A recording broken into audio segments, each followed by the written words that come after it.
2 ദിവസങ്ങൾക്ക് മുമ്പ് ഭയങ്കരമായിട്ട് ന്യൂസ് വന്നിട്ടുണ്ടായിരുന്നു. പിണറായി വിജയൻ്റെ മകളായിട്ടുള്ള വീണ വിജയൻ്റെ പേരിൽ ഒരു കേസ് വന്നിട്ടുണ്ടായിരുന്നു. 2.5 കോടിയോളം വരുന്ന പൈസ ഉണ്ടെങ്കിൽ അച്ഛൻ്റെ പേര് പറഞ്ഞ്, അതായത് മുഖ്യമന്ത്രിയുടെ പേര് പറഞ്ഞ് വാങ്ങിച്ചിട്ടുണ്ടായിരുന്നു എന്നുള്ളൊരു കാര്യം. ഇത് ഭയങ്കരമായിട്ടുള്ള ന്യൂസും കാര്യങ്ങളും വന്നിട്ടുണ്ട്. അതിൻ്റെ പേരിൽ ഇപ്പം ചോദ്യം ചെയ്യലും കാര്യത്തിന് വേണ്ടി ഭയങ്കരമായിട്ട് റെഡിയായിട്ട് നിൽക്കുകയാണ്. ഈ ഒരു സമയത്താണ് ഈ ഒരു സംഭവം ഇറങ്ങിയതിന് ശേഷം ഒരു ഇതിനെപ്പറ്റി കുറ്റം പറഞ്ഞത്. വീണ ജോർജിനെയൊക്കെ ഭയങ്കരമായിട്ട് കുറ്റം പറഞ്ഞെങ്കിലും ചിലവർ ഭയങ്കരമായിട്ട് ന്യായീകരിച്ച് വന്നിട്ടുണ്ടായിരുന്നു.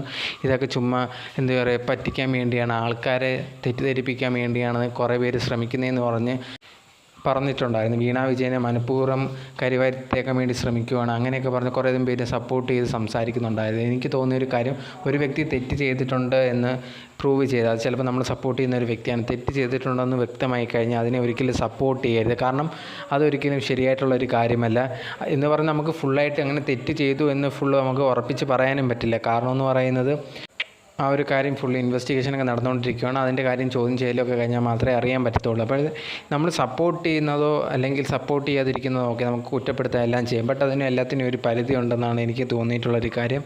സോ അതിൻ്റെ ഫുൾ ഇൻവെസ്റ്റിഗേഷൻ കഴിഞ്ഞ് ഫുള്ളായിട്ട് പ്രൂവ് ചെയ്തിട്ടുണ്ട്. അതായത് ഒരു തെറ്റും ചെയ്തിട്ടില്ല എന്നുണ്ടെങ്കിൽ മാത്രം ഓക്കെ നമുക്കത് സമ്മതിക്കാം. പക്ഷേ തെറ്റ് ചെയ്തിട്ടുണ്ടെങ്കിൽ നമ്മൾ സപ്പോർട്ട് ചെയ്യുന്നവരായാലും അത് കുറ്റമാണെങ്കിൽ കുറ്റം തന്നെ പറയണം, അല്ലാതെ ഒരിക്കലും സപ്പോർട്ട് ചെയ്യാൻ നിൽക്കരുത്.